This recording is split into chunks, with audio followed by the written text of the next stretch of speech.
So, first thing you might notice, this isn't my bike. More problems. I had planned to come out and do a very different type of video. I was going to come out and say how I was enjoying the bike, now it's fixed, and how I really recommend it. But that is going to have to wait. So new problem. So last time in the video I spoke about how the exhaust was an issue, but they fixed it. Well, it turns out what they did to fix the exhaust created a new problem where the power would just cut completely at low revs, which came on maybe a day or two after they fixed it, or didn't really fix it. So at that point, my friend, who has an RS3, but he's changed his exhaust out for an aftermarket one, he offered to let me use his old one. So put his old one onto the bike, and that was perfect, it was fine.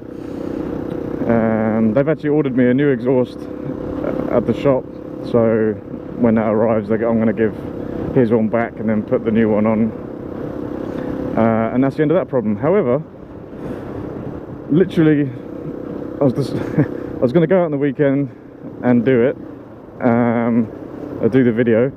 However, that week another problem came up, and that problem is unrelated to the exhaust and to do with handling. Now, I've done a bit of research. I think it's something to do with the head bearing, in the sense that it may have developed a notch, because I don't think it was particularly tight from the shop.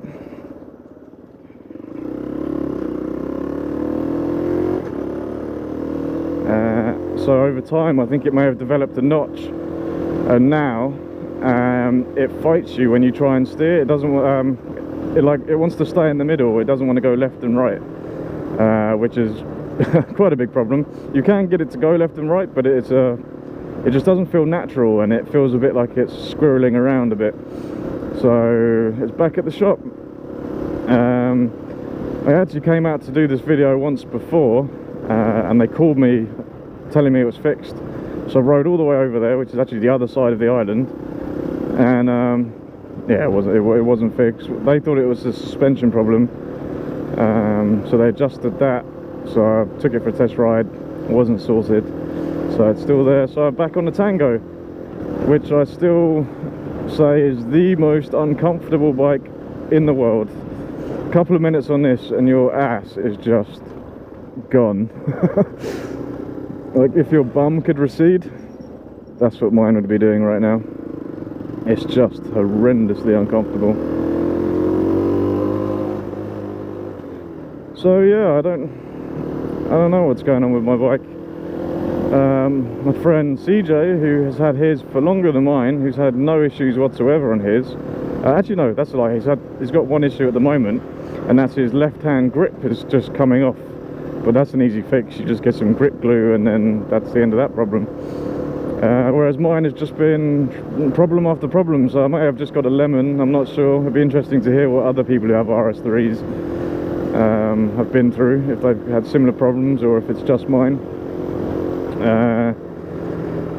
So yeah, hopefully I'll get it back soon and everything will be fine, and I can actually really enjoy the bike. There's definitely something to be said for having a 125.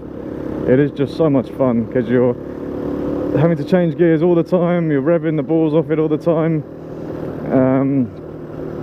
Like it's not a lazy bike, you really have to work, and I love that on the bike. I love also on this bike how you just don't need the clutch at all. Like you can just go up and down the gears no problem, just by blipping the throttle.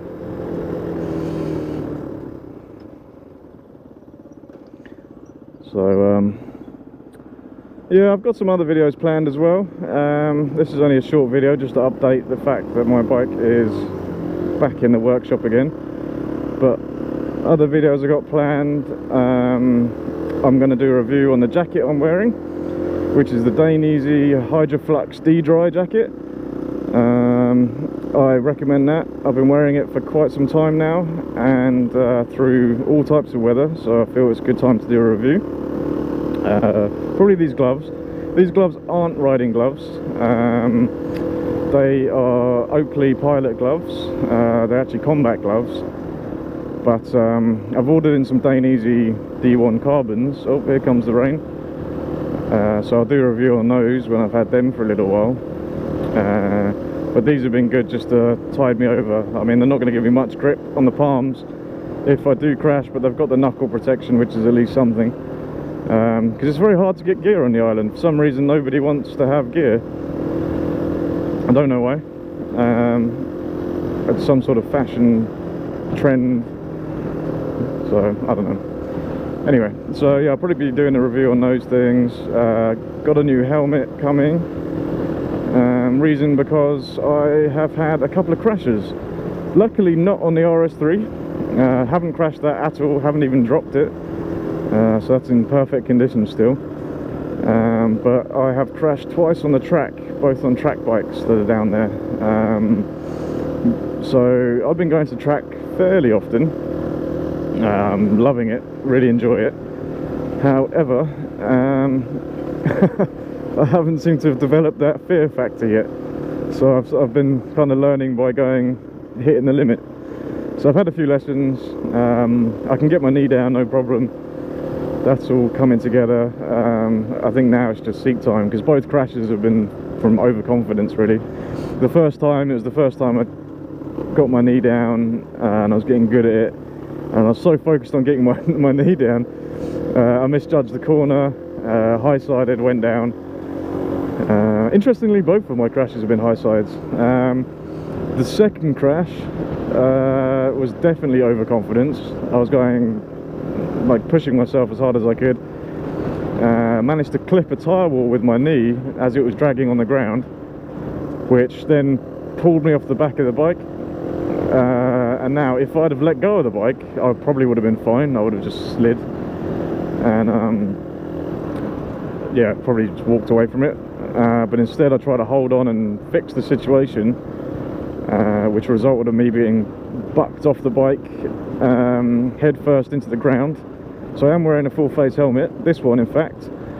Now what was strange was there was no damage to the helmet at all, really. However, inside, as soon as I hit, I felt blood and I knew something was weird. So I took my helmet off, rolled over, and somehow sliced up my lip and my chin. SD card ran out of space just then. So yeah, I hit the ground, felt blood, rolled over, took my helmet off, and yeah, sliced up my chin. I have no idea how. Ended up having to get my chin glued, which was unpleasant. But then there was no damage to the helmet, so couldn't work it out. CJ, who was there, he saw the crash. He also couldn't work out how it managed to get underneath my helmet. One theory was that maybe I bit my lip as I hit the ground, but from the way the cuts were, there's no way I could have bit those areas. So yeah, I don't know how that happened, but it hasn't put me off at all. I love going to the track. The first time I ended up spraining my arm, my left arm. Had a sling for a couple of days, and then yeah, second time busted up my face, ended up in hospital. So yeah, I got to just tone it down a little bit, really. But I am really enjoying it. It's a bit of a funny sort of day today.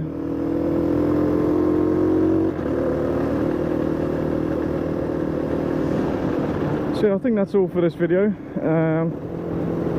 Other things coming up for me, I'm going away soon. Eva and I are going for our honeymoon,